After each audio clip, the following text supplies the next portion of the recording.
Hello my friends and welcome to another Tuesday of tutorial. I am Leonardo Pereznieto and today we will paint a landscape in watercolor. Before beginning to paint, we prepare some of the colors that we will use, mixing indigo blue, purple and sanguine. And now we start sketching the drawing.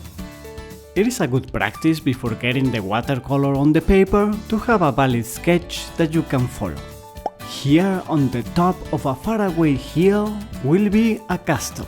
From there will be a downhill with trees, and there will be more hills closer to us, and the last one further far away. That's a very simple sketch. The next step is to get the paper wet, all the paper wet. For this I'm using a wider brush. It is a flat 2-inch brush. It doesn't need to be like this one. Once all the paper is wet, we add the color. If you apply it on dry paper, you can control it better, but you can see the brush strokes. This soft and blurry effect that you get with wet paper is one of the main and beautiful characteristics of watercolor.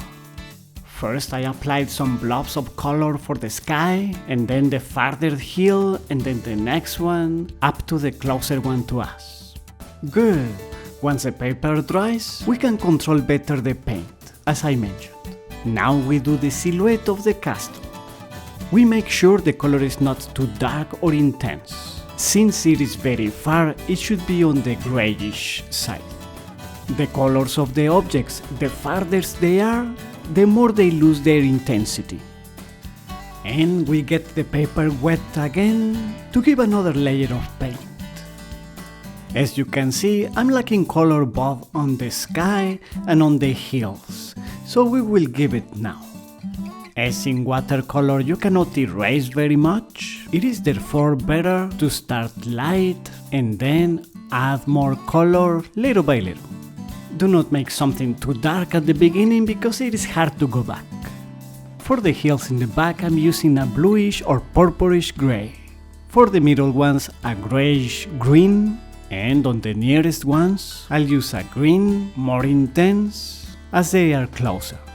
Well, intense relatively speaking, because I want all this part of the landscape pretty soft so that it contrasts with what I will do in the first plane, which will be a dark branch with red flowers.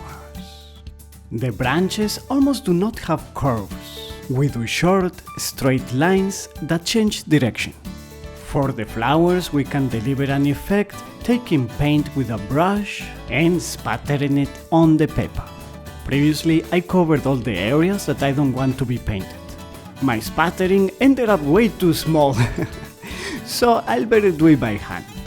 I can add some that are more yellow and others more brown to enrich the painting. Very good. We do this not all even, but in bunches or clusters. Let's do the last details, and it's ready!